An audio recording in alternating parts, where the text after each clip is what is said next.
Minggu lalu, Presiden Prabowo Subianto baru saja menyampaikan kerangka ekonomi makro dan pokok-pokok kebijakan fiskal era APBN 2027 di sidang paripurna DPR. Dan biasanya pidato itu disampaikan oleh Menteri Keuangan, namun untuk tahun ini disampaikan langsung oleh Presiden. Beberapa hal terkait dengan kerangka ekonomi makro dan strategi baru ekonomi 2027 akan menjadi bahasan kita malam ini dalam Top Ekonomi. Dan istimewa sekali saya mendapat kesempatan bersama dengan Menteri Keuangan Republik Indonesia, Purbaya Yudi Sadewa. Pak Purbaya, selamat malam. Selamat malam, Mas. Terima kasih.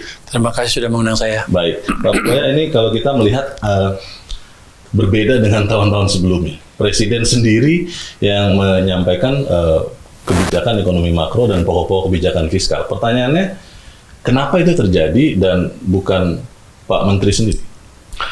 Untuk saya sih senang, saya nggak ngomong di depan DPR jadi apa. Okay. Begini, APBN tahun depan itu penyusunnya beda dengan tahun-tahun sebelumnya. Ini dimulai dengan program-program unggulan Bapak Presiden yang 8 klaster program itu. Jadi kedaulatan pangan, kemandirian energi dan air, pendidikan, kesehatan, dan lain-lain itu. Dari situ semua dipenuhin dulu APBN itu anggarannya. Baru yang lain diisi.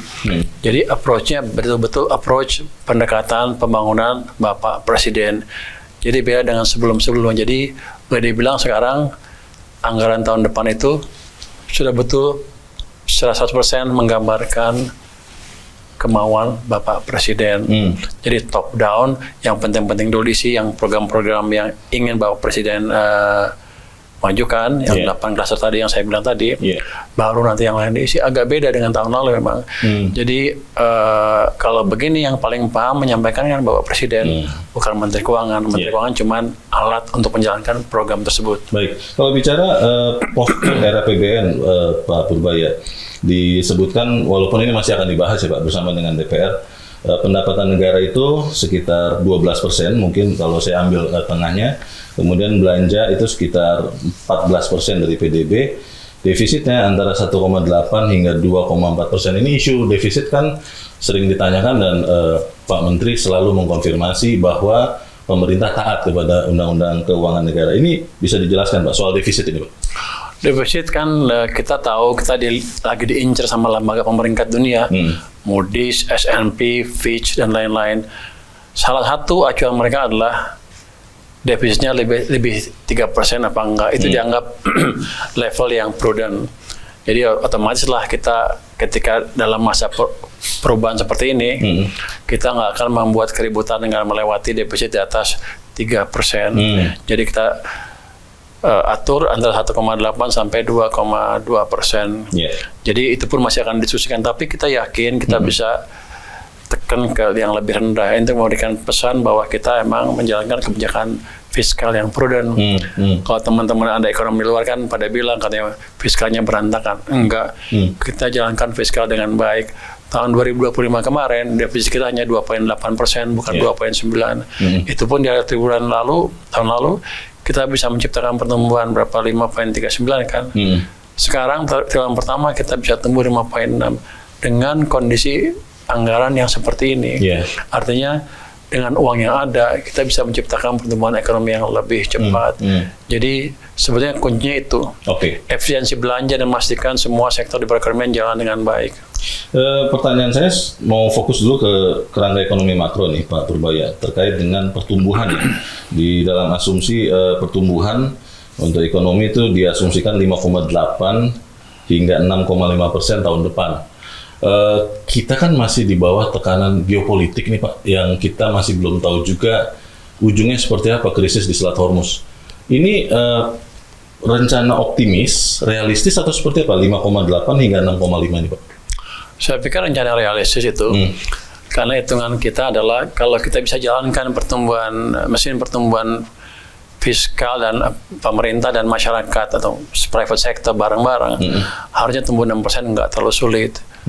Sekarang kan terakhir 5,6, kita akan coba dorong terus makin cepat. Tahun depan saya pikir mungkin di perang Teluk sudah, bukan perang sana ya, perang Iran sama Amerika itu akan berkurang secara signifikan, dan harusnya global ekonomi sudah akan lebih baik. Dan itu pun kalau kita bisa mendorong tadi mesin pertumbuhan domestik sama pemerintah secara baik, harusnya bisa tercapai di atas 6%. Artinya kondisi akan lebih menunjang kita untuk tumbuh lebih cepat tahun depan. Jadi itu bukan ngarang-ngarang. Tapi saya mengerti kenapa banyak orang nggak percaya. Karena memang sebelumnya kita di bawah kutukan 5% kan. Ketika triwulan keempat tumbuh 5,39 ribut. Wow, ini triwulan 1 tumbuh 5,6 makin ribut lagi. Wow, angkanya nggak jelas. Padahal kalau kita lihat keliling kita, sebagian besar masyarakat sudah beraktivitas dengan cukup baik. Kita lihat ke jalan-jalan, ke mall, ke pasar, semuanya lebih sibuk dibanding sebelumnya. Tentunya memang nggak sempurna, belum sempurna, tapi kan kita baru mulai cover. Jadi yang jelas kita sudah bisa membalikkan arah pertumbuhan ekonomi yang tadinya flat cenderung turun ke arah pertumbuhan yang lebih cepat. Jadi kita sudah mengerti mesin-mesin apa-apa yang mesti digerakkan untuk menciptakan pertumbuhan lebih cepat. Jadi saya yakin itu akan berjalan terus ke depan, artinya ekonomi akan tumbuh lebih cepat lagi. Karena saya akan jalankan pemerintah pusat, pemerintah daerah. Nggak bisa belanja, saya potong. Walaupun itu ancaman jalan terus, swasta juga kita dukung. Terus kita pastikan keadaan uang di sistem finansial kita cukup sehingga semuanya bisa bergerak. Salah satu yang juga membayangi kita saat berbicara ini, Pak Purbaya, adalah nilai tukar rupiah, Pak. Kalau kita melihat memang dolar sedang menguat, juga salah satunya dampak dari krisis geopolitik. Dan kalau saya mengacu ke anggaran tahun depan, rencananya asumsinya di 16.800 hingga 17.500. Ini memang bukan ranah Kementerian Keuangan, tapi karena Menteri Keuangan Ketua KSSK, Pak, saya rasa ini penting juga. Bagaimana kemudian nilai tukar itu bisa dicapai, Pak? Anda belum lama mengatakan di bulan Juni, Pak, dolar bisa ke 15.000. Itu bagaimana tuh, Pak Menteri? Kan gini, fundamental ekonomi kita bagus. Di semua sisi, semua lini loh. Belanja pemerintah, belanja masyarakat, inflasi terkendali, investasi bagus. Jadi sebetulnya yang membuat rupiah melemah itu agak membingungkan untuk saya.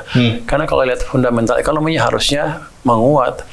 Jadi kemungkinan besar yang membentuk kenapa rupiah sekarang adalah, selama sekarang adalah ekspektasi bahwa rupiah akan melemah. Jadi salah satu faktor yang menentukan nilai tukar adalah ekspektasi.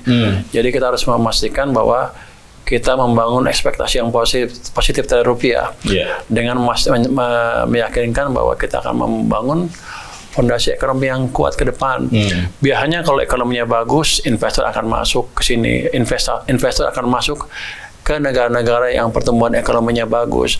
Harusnya ekonomi akan menguat secara signifikan ya.